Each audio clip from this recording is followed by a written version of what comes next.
Hey everybody, what's going on? Jimmyispromo here, back again with another awesome video. And in today's video, we're going to talk about the 10 settings to change once you update your Samsung Galaxy device to Samsung One UI.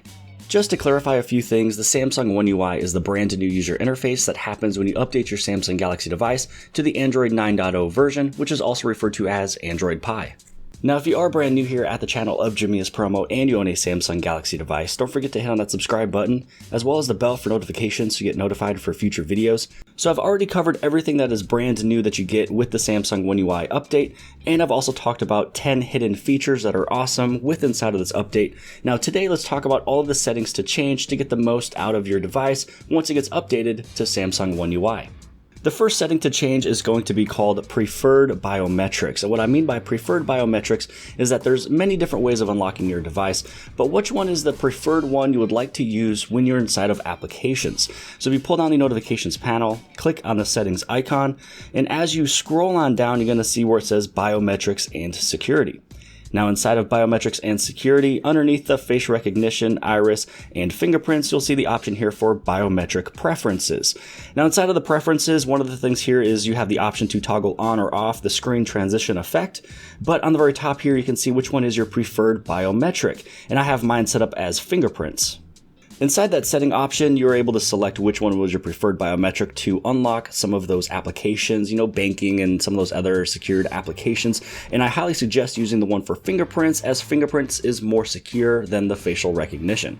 Setting change number 2 is inside of the facial recognition again, but this one is making it just a little bit easier and faster to read your face. So if you pull down the notifications panel, click on the settings icon, you'll scroll down just one more time over into that Biometrics and Security. And inside of Biometrics and Security, if you tap on face recognition, type in your credentials. And inside of these settings, these two different toggles you're able to turn on to make it a little bit faster and easier to read your face for the facial recognition. So the faster recognition does state in here that it improves the speed, but reduces the security, increasing the possibility of a video or image being incorrectly recognized as my face. Now, I don't really see this happening with me in my personal life with this device here. I don't really see anybody holding up a picture or video of me trying to unlock it. So I do like that faster recognition on my day-to-day usage of this phone by unlocking this thing 100 to 200 times a day. Also, you can brighten your screen, so you can increase the screen brightness temporarily so your face can be recognized in the dark. So these are the two options I would suggest to turn on within the settings for your facial recognition. Setting change number 3 is the quick open of the notifications panel, but it also opens up your quick settings on the very top just by going anywhere on the screen and swiping down. Now, I know that this is part of the past devices, but I have to include it with this video because underneath Samsung One UI, the main premise is the one-handed interaction. So it makes it a little bit easier for you to pull anywhere down on the screen rather than going to the very top with that little notification bar. So what you want to do is press and hold anywhere on the screen that is empty. You're going to see the screen here, tap on that home screen settings, and this is that quick open notification panel. When you have the quick open notification panel turned on, it makes it super simple just to get to your notifications and all of your settings. So I find this to be super helpful. It's one of the very first things that I ever actually do when I get any of these Samsung phones. Setting change number 4 is talking about the edge lighting. So they added in a couple different updates with edge lighting with these devices, and one of them is the duration of how long the light is there. So if you pull down the notifications panel, click on the settings icon, you'll go down to where it says display. Now underneath display, you will scroll down just a little bit, and where you see the option here for edge screen, this edge screen is for the edge panels, which is this little tab on the right hand side, and it also talks about edge lighting. So inside of here, you can have your edge lighting show pretty much always. You can have it to where the screen is off or when the screen is on. So most of the time, you might as well just keep this one as always. The same thing right over here with the edge lighting style, you can choose, and this is where the big changes are at. What is the duration, the width, transparency, color, as well as the effect. So you could do one that's pretty much this big glitter, it's multicolor. You have glow, which is pretty much one color. You also have multicolor if you like to change between different colors, and you also have basic. But I'm sure a lot of us is not basic, so a lot of us might use any of these other 3. So I'm going to usually go with glow. Now underneath glow, I will be choosing my color. A lot of times I go with the color of green. It's one that I can easily see, and for some some reason, the color green, it symbolizes notification for me. And you can also change and go to a custom color. So transparency, you want the transparency to be completely low. You do not want it to be transparent if you're trying to use this to notify you for notifications. If it's transparent as high, you're not going to see it as well.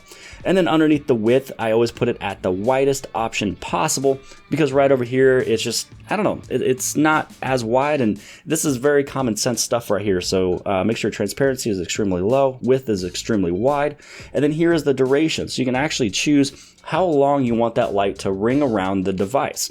So if you would like it to be just a little bit shorter, you can do it that way. Here's your medium and then long. Now, I'm not always looking at my device. I would like it to have it on long so I know exactly what's kind of going on, and it stays on just a little bit longer. And then once you're all done and finished, you hit on done. And then over here, you can also see the edge lighting interaction. And then inside of here, you can check out, you can tap and swipe the edge lighting pop up to perform various actions. And we can actually talk about some of this a little bit later on. But when you see a little pop up on your screen, when you turn on the edge lighting, it's not going to be a huge banner. It's just a little bit of a line. And then this is how you can interact. You can pull down and you can speak to people. You can also drag it off as well. So that's one of the things that comes with the device when you have edge lighting on. You don't have the huge banner. It's just a little light that kind of goes across and it makes it a little bit smaller. And then you can also manage the notifications of where your edge lighting will work. So if you like it to work with a whole bunch of different things and applications, you can turn it on this way as well. Or you can just simply do all available apps and it'll work with anything that is available, pretty much almost all of them. But again, some applications are not formatted for it, but you might as well turn it on if you like this feature. Setting change number 5, we're talking about the secure lock settings. So if you pull down the notifications panel, click on the settings icon, you'll go down where it says lock screen. Now inside of lock screen, you're going to see this option here called secure lock settings. You're able to set your secure lock functions such as the auto lock and the lock instantly with power key. So type in your credentials. Inside these settings, the one that I would definitely point your attention to is going to be lock automatically. So with this one, it's what's going to happen when your screen turns off. So maybe you have your display timeout to being either 2 minutes, maybe 30 seconds. Did you want it to lock automatically, instantly? Or would you like it to maybe take 30 seconds? So this is one of those where it just depends on, what is your usability with the phone? Do you find it to where it always times out and you need about 15 seconds just to get back into the phone? Or if it times out, do you want it to lock instantly? And then you also have this one here, which is the lock instantly with the power key. So for me, what happens is I know if I'm going to hit this power key to turn off the device, at least the display, I want it to also be locked the moment I hit that power key. So in this way, nobody is just going to pretty much pick up my phone within 5 seconds and then get into my device and start using it. You can also have this option here for auto factory reset. I wouldn't highly suggest this one, especially if you have kids, because if they put in your code 15 times wrong, your phone just got factory data reset. But if you have no issues with anybody probably going through your phone other than you, then you can turn on this option here where it'll factory reset after 15 incorrect attempts. Also, make sure you have the lock, network, and security on. So this one, definitely have it on.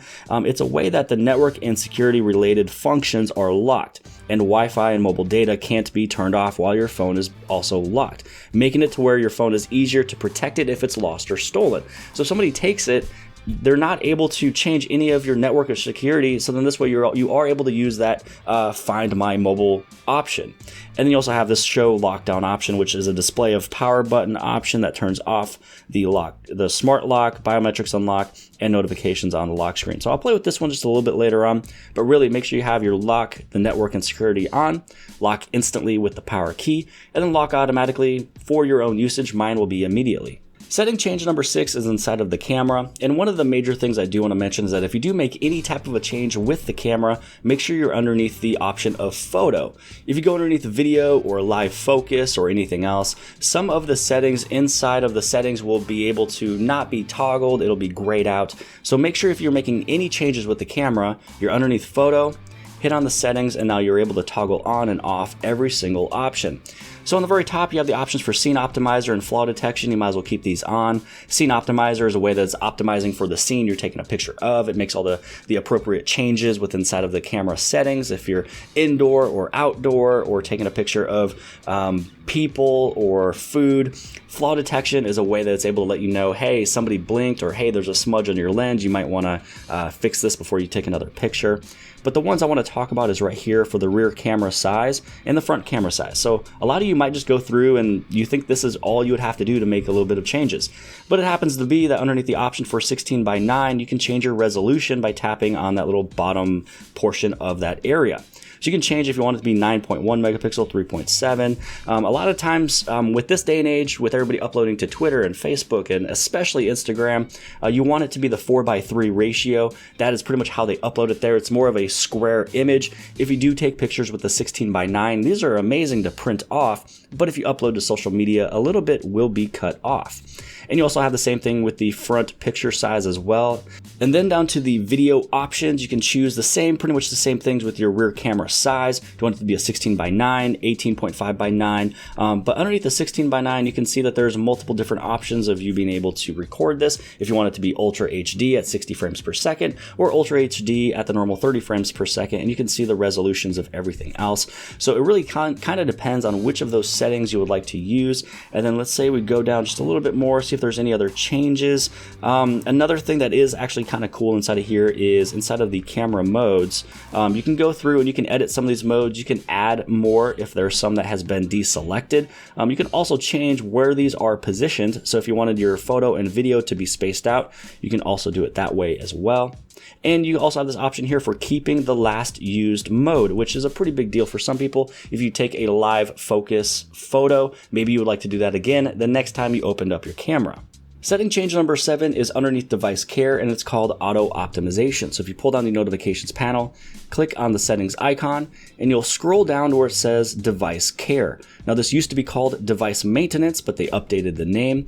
And once you click on that option, a lot of you probably maybe once a day, maybe once every few days, you'll click on this optimized button. But you can actually have it do it for you automatically at a particular time of day. So if you go to the very top for the more options, you have this one right over here for auto optimization. And once you have this one turned on, it'll optimize your phone for you basically by hitting on that button. Now I have mine set up for 3 a.m. in the morning, and it'll happen every morning. So it's nice that actually when I wake up, my phone has a small little refresh that happened to it by closing out everything in the background, getting rid of any of those little cached files that you don't need anymore, just making your phone run a little bit more smooth. Setting change number 8 is talking about the navigation bar on the bottom. Now this probably should have been talked about a little bit sooner in this video, but I'm more than likely sure that you have seen this multiple times in multiple other videos, plus my other 2 videos did talk about this, so I placed it later in the video in case if you're still not watching at this moment, but there's 2 really good ones after this one. Now when you talk about that little navigation bar, it's a way that it has these gestures that still work as recents home and back. Or if you go down inside of your little quick settings, you can go inside of your navigation bar settings and you can bring those buttons back. Now it really kind of depends which one would you like to do. Would you rather have one that is set up, you could still do left-handed, right-handed with either one, but would you rather have it be a button where you just hit the button once, or would you rather have it be a gesture where you have to swipe up? So if you find yourself going into this full screen gestures, which I highly suggest to do, because you find that you can get used to it within literally one day. And then if you find yourself not getting used to it, you find it easier just to tap a little icon on the screen, you can go back to your navigation buttons. It's pretty much really easy to do. These down here, you have the option of either right-handed or left-handed, kind of depending on where you want those little buttons. And if you get so used to those buttons and you know exactly that this one's recents, home, and back, as it's always been, you can turn off the gesture hints, and then there is no lines on the bottom, but everything still works the exact same. Setting change number 9 is one of my favorites on this update, and that is called lift to wake. So when you do lift up your phone, so this way it's actually facing your face, you're able to have the screen brighten automatically so you can check out the time, you can check out your notifications, but more importantly, it's using the facial recognition. So if you pull down the notifications panel, click on the settings icon, you're going to go down to where it says advanced features.